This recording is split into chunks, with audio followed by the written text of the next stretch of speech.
일본의 맥도날드 커피가 그 성공한 비밀을 여러분과 함께 나눠봄으로써 세계화에 대한 우리들의 마인드와 전략을 한번 구상해 보도록 하겠습니다.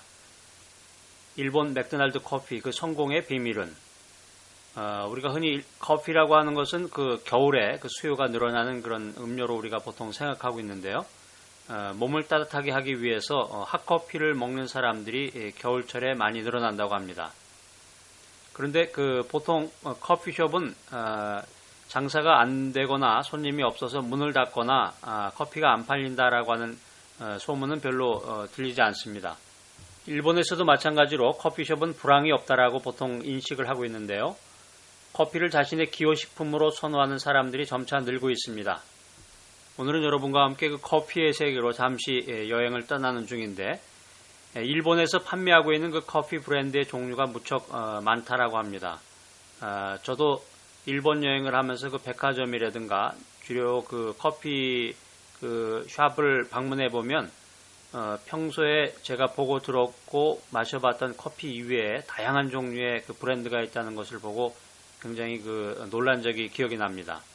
우리가 흔히 알고 있는 스타벅스라든가 토도루 같은 것을 시작으로 해서 타리즈, 시애틀 베스트, 맥크스, 프론토, 베로체, 산마리크 등 그 종류가 굉장히 다양하죠. 그런데 이런 것은 보통 이제 커피 전문점에서 취급하는 것이고 맥도날드라든가 그 일본 고유의 그 롯데리아 같은 데서도 커피를 판매하고 있기 때문에 그 종류는 셀 수 없을 정도로 많다고 생각이 됩니다. 자, 그러면 일본 사람들이 어떤 커피를 선호하고 있을까요? 여러분 한번 맞춰보세요. 네, 이미 이제 정답은 나와 있는데 스타벅스라든가 그 토도루가 아닌 맥도날드 커피가 가장 사고 싶은 선호도 1위의 커피로 손꼽히고 있다라고 하는 것입니다. 자, 그럼 그 전략이라든가 그 운영 방법 또 세계화를 향한 그 준비 과정이 어떤 것이길래 과연 그 수많은 커피 중에서 맥도날드 커피가 가장 사고 싶은 커피로 손꼽혔을까 하는 것입니다. 많은 일본인들이 가격과 질 대비로 해서 가장 사고 싶은 커피의 그 1위로 선정된 것이 맥도날드 커피, 맥커피라고들 흔히 얘기하는데요. 커피 브랜드까지 장악한 맥도날드 커피의 성공 비밀은 무엇일까? 이 맥도날드 커피가 이처럼 큰 인기를 얻을 수 있었던 점은 다름이 아니라 가격과 그 커피의 질의 환상적인 밸런스 때문이라는 것입니다. 제가 미국에서도 그 맥도날드 커피를 마셔보면서 늘 하는 얘기가 이렇게 질 좋은 커피가 이렇게 쌀 수가 이렇게 얘기를 한 적이 기억이 나는데요.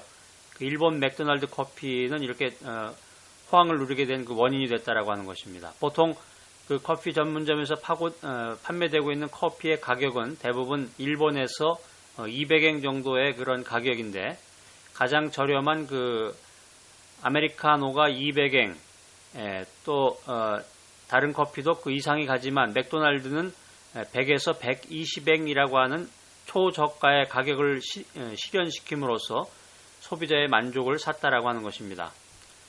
타 브랜드에 비해서 2배 이상 저렴한 가격으로 판매되고 있다라고 하는 것인데 가격뿐만이 아니라 맛 역시 고급 콩을 사용해서 다른 커피 브랜드에 비교해서 크게 떨어지지 않는다라고 하는 것입니다. 맥도날드 커피가 치열한 커피 브랜드와의 경쟁 속에서도 꿋꿋하게 1위를 차지할 수 있었던 이 두 가지 주요한 원인을 여러분들이 한번 리마인드 해보시기 바랍니다. 여기서 우리가 잠시 그 커피에 대해서 맥도날드 커피에 대해서 생각을 해보고 있지만 여러분들이 하시는 일이라든가 사역이나 전문 사역에 이와 같이 세계화된 마인드와 전략을 분석해서 적용할 수 있다라고 하면 여러분들은 바로 지금 이 순간 글로벌라이제이션, 세계화된 세계인이 되는 순간이 되겠습니다. 그래서 1위는 맥도날드 커피였는데요. 2위는 토도루가 차지했고 3위는 스타벅스가 3위에 선정이 되었다라고 합니다. 그래서 아무래도 그 민족이나 문화에 따라서 그 선호도가 조금씩 다르긴 하지만 세계적인 브랜드가 되기 위해서는 그 가격과 그 품질에서 만족을 줄 수 있어야 세계적인 브랜드로서의 그 명성을 유지할 수 있겠구나 하는 생각을 하게 됩니다. 자, 이제 겨울이 다가오면서 찬바람이 불면 점점 커피 생각이 나게 되는데요. 커피 브랜드에서는 그 신상품 출시와 가격 설정 등의 그 활발한 마케팅 전략을 통해서 새로운 이벤트를 고객들에게 제공할 텐데 과연 이번 겨울 그 일본의 커피 시장에는 또 어떤 다른 변화가 오게 될지 그 귀추가 주목이 됩니다.